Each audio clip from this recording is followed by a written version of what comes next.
Mason was born a 9-pound, 2-ounce healthy baby boy with chubby cheeks and long, luxurious eyelashes. When Mason was born, we didn't know that he would have any health challenges.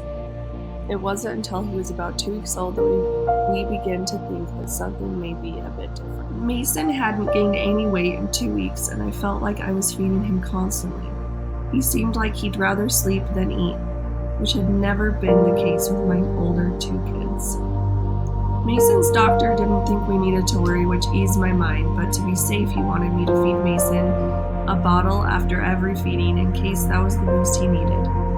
And then he wanted to see us again in 2 weeks. My mom brain started going on, I need to find a solution mode. I couldn't get Mason to drink anything from a bottle. He tried so hard but couldn't get the whole suck, swallow, breathe down. It would take him an hour to drink just an ounce of milk. His doctor suggested feeding therapy and a check-in another 2 weeks. At feeding therapy, Mason made a bit of progress drinking from a bottle, but would continually choke down the milk. His feeding therapist and I knew that something else needed to be done in order for him to gain weight. That something else kept me searching at pretty much every waking hour trying to figure out what was wrong and what I could do to fix it. I figured it had to be something wrong with his stomach. I was praying it was just something wrong with his stomach. Mason's doctor suggested going to a GI to rule out anything that was stomach related. I was extremely hopeful that the GI would give Mason some reflux meds, and that would be it to solve everything. I hoped and prayed that I was just worrying about nothing, like lots of moms of newborns tend to do. The appointment didn't go according to my plan. The GI looked over Mason and said he was 100% sure reflux wasn't the issue with his eating difficulties. He wanted to do some more testing, which made me very hopeful to finally have someone on my side and wanting to check things out instead of waiting and seeing. The first test was a swallow study. The results of the swallow study showed that each time Mason was swallowing, he was aspirating. Food was going into his lungs. His neck muscles weren't strong enough to get food where it needed to go. It didn't look good at all. The GI called me a few minutes after we got the swallow study done and told me that Mason needed to be admitted to the hospital and couldn't take any food by mouth anymore due to the risk of aspirating. Answers were finally starting to come. We spent a week at the hospital with various testing trying to figure out what was going on with Mason, but the main goal was to get weight on Mason. He started to look malnourished. Mason got an NG tube to give him the nutrition that he needed, which was such a relief. Finally, after that first NG tube feed, he seemed full for the first time in his life. And after that, he started gaining weight for the first time too. The nurses at the hospital told me I would have to learn how to put in Mason's NG tube. There was no way I would be able to do that, I thought. But I did it for Mason, and I loved that the tube was giving Mason food. But I also hated the tube because I had to put it in. Mason was such a champ and made it super easy for me to put it in. I like to think that he knew it was helping him live, so he tolerated it. He had that tube for 2 months until we could get surgery scheduled to get a G tube placed in his stomach for a more permanent option. After finally feeling some relief, we realized that we still didn't have answers as to why Mason was aspirating. That hospital stay didn't give us any answers as to why. Some clues started popping up at that same time, drawing us into what could be wrong. And that was when we noticed that Mason started twitching a lot. It seemed like he was startling, but it wasn't a baby startle reflex. Each time he'd twitch, his eyes would roll back a little bit. I mentioned this to his pediatrician, but he wasn't worried about them. However, these startles that Mason was having got worse. He started just having a few a day to hundreds a day. We finally got an appointment to see a neurologist, and a couple minutes into the appointment, she saw him startle a handful of times and said he needed to be admitted right then because those startles were a rare and severe form of epilepsy called infantile spasms. Mason was just 4 months old. We spent another week at Cleveland Clinic Children's with Mason, undergoing genetic testing EEGs, and treatment to stop the seizures. We were sent home with Mason's seizures completely gone due to a steroid, but we had to continue to give Mason twice daily steroid injections into his little legs for a month.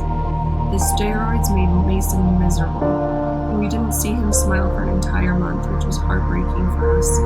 What made things worse was that once we started weaning the medication for Mason, the seizures came back. We had to go to Plan B, which was a medication that was known to cause vision loss. The medication didn't work as quickly as the steroids to control the seizures, but after a month his seizures went away again and never came back.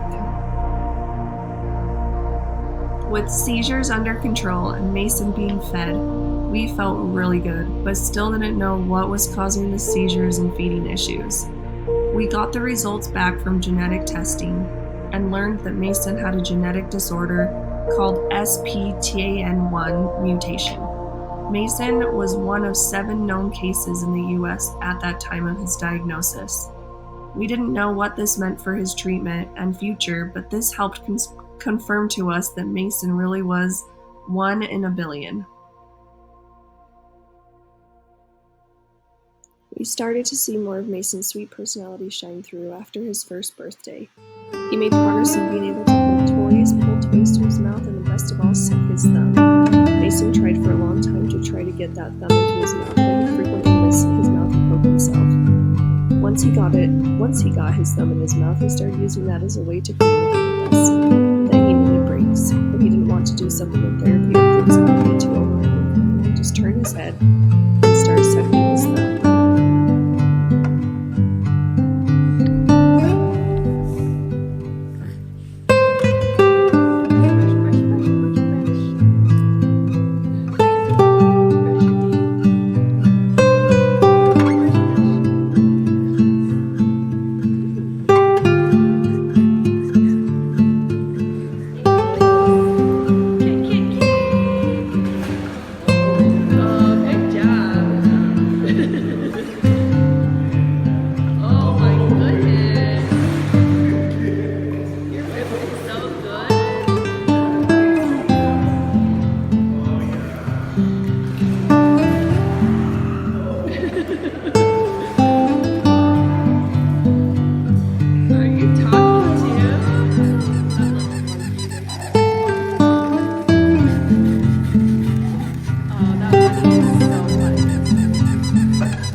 Mason wasn't going to therapies, doctor's appointments, or school. He could be frequently found playing with his favorite toy, Beepo, watching his favorite show, Baby Einstein, running errands with me, he was the best shopper, reading books with his sweet sisters, and playing with his most favorite person in the whole world, Miss Kirsten, his amazing caregiver.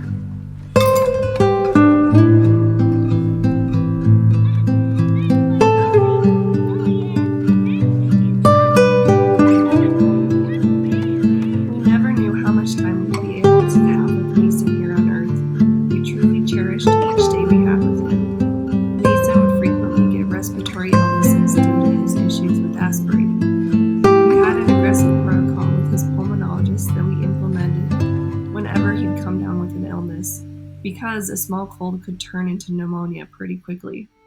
On a Sunday evening in November 2021, Mason came down with a low-grade fever. We contacted Mason's on-call nurse, who let us know she could check on him the next morning.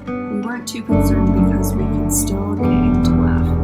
The next morning when I went to get him out of bed, he was breathing very fast and shallow, and he was non-responsive.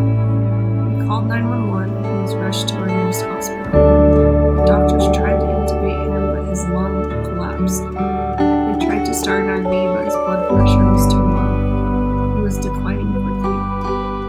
The transport team from Seattle Children's Hospital arrived to transport Mason from our community hospital to a place that was more equipped to treat him. Once we got to Seattle Children's Hospital, the realness and magnitude of his status set in.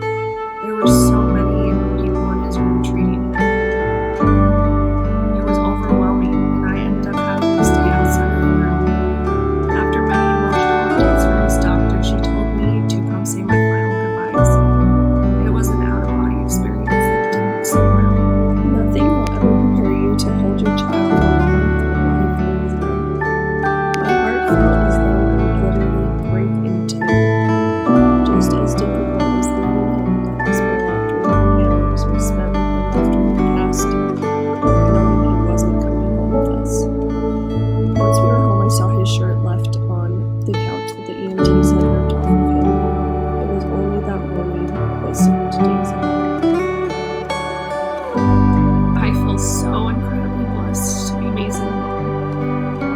6.5 years I got to spend every day with